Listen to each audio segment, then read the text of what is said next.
Marcus Blake with That Nerd Show, and I'm here with director Jeremy Teicher, and we're going to be talking about your film that's at DFW VideoFest. Yes. So, what is the full title of the film? TRACKTOWN. TRACKTOWN. All right. And this is about your wife running for the Greek team in the Olympics. Well, that's what she's doing in real life, but the movie is a fiction movie. Oh, okay. But it's kind of cool because, Alexi is the co-director, co-writer, and the star, and she's actually an Olympic runner. And the film is a fictional story about an aspiring Olympic runner who is in the middle of the Olympic trials, which is the race you run to try to make the team. It's like the biggest race of your life.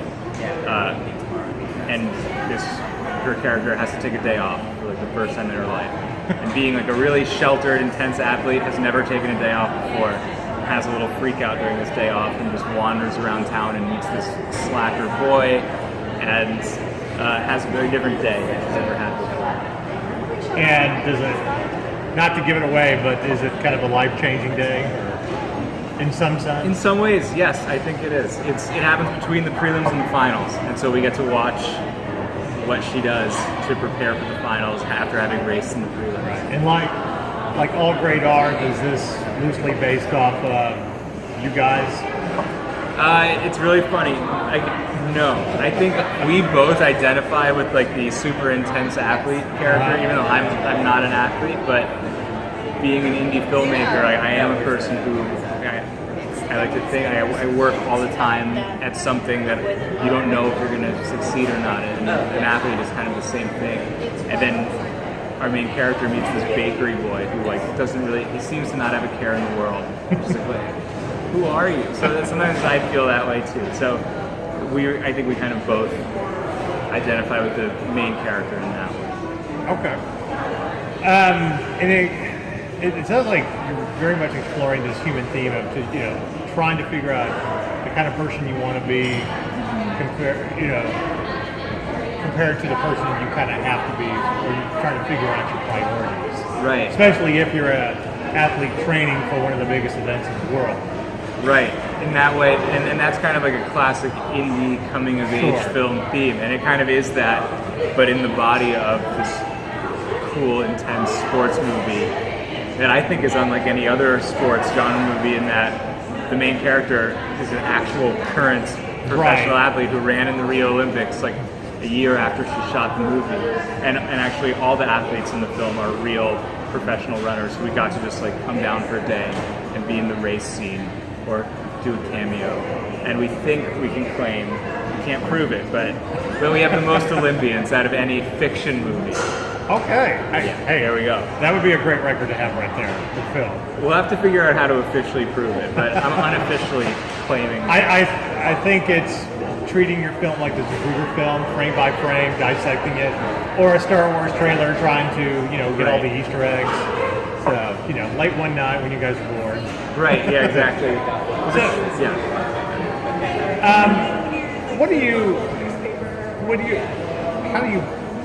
Let me rephrase this.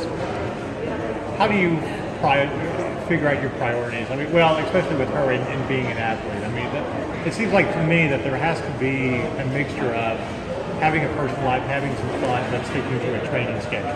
Mm-hmm. To find that perfect balance. And if you don't, you're kind of doomed to screw up, one thing or another.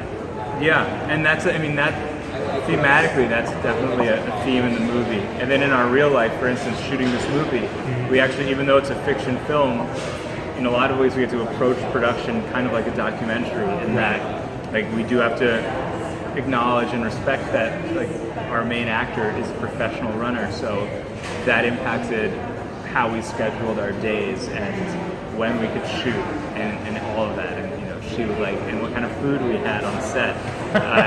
She would go through almost a gallon of almond milk a day. I don't know if she decided that she wanted to drink a lot of almond milk during production. I guess that was her production fuel. So there were a lot of oddities like that that I think are unique to the kind of behind the camera story. I wonder how many craft service in films get that kind of request. Like, you have to have this. Right. I mean, we were it's like a small indie film, so it was us dealing with that at the end of the day. Yeah. I think the almond milk industry should be, help sponsoring this. Like, Right. 'cause I haven't heard of anybody else talk about having to have almond milk. A gallon a day. Right, yeah, especially a gallon a day.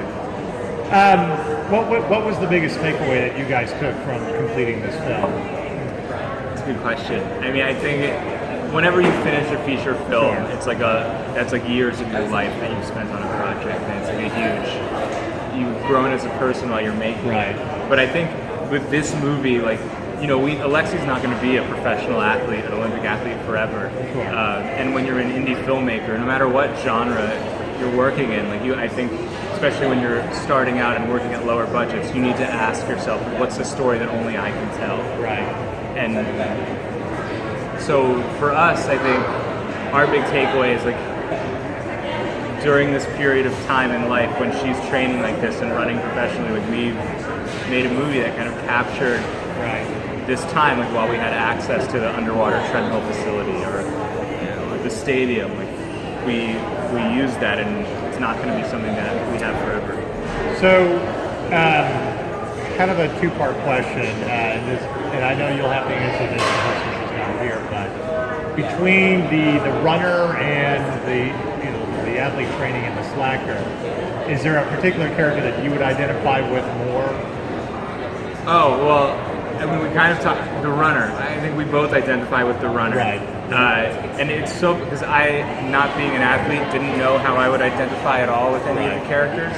But I think what I've learned, both in making the film and in real life, meeting a lot of Olympic athletes, is that actually artists and athletes are really similar in that you're both trying really hard and putting yourself out there on a stage where you could fail in front of lots of people in pursuit of a goal that is not even a sure thing that you're going to have. It's definitely not a regular day job. So we actually, whether you're making indie games or shooting films or whatever you're doing, you might have more in common with athletes than you thought. Interesting. All right, this last question is strictly for That Nerd Show. We like to ask every filmmaker this particular question, at least this year. If you could be in either a Star Trek or a Star Wars film, what would it be and why? I would be in a Star Trek film.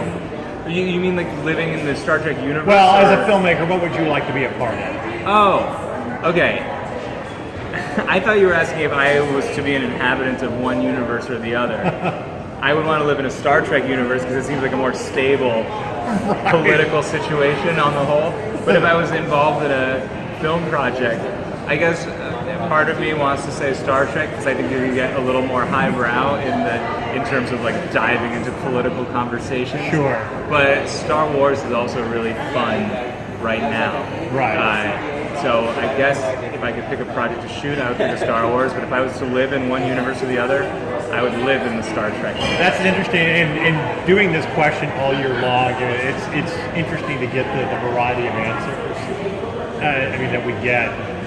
But I've never had anybody actually explain, as a filmmaker, I'd like to do this, but if there's one particular universe, and I thought that's what you were asking. I know, and that's part of it. That's my fault for the way I phrased it. But I like how you look at it too. The Star Trek universe, the world seems a lot better. It's like the world that we want. Yes.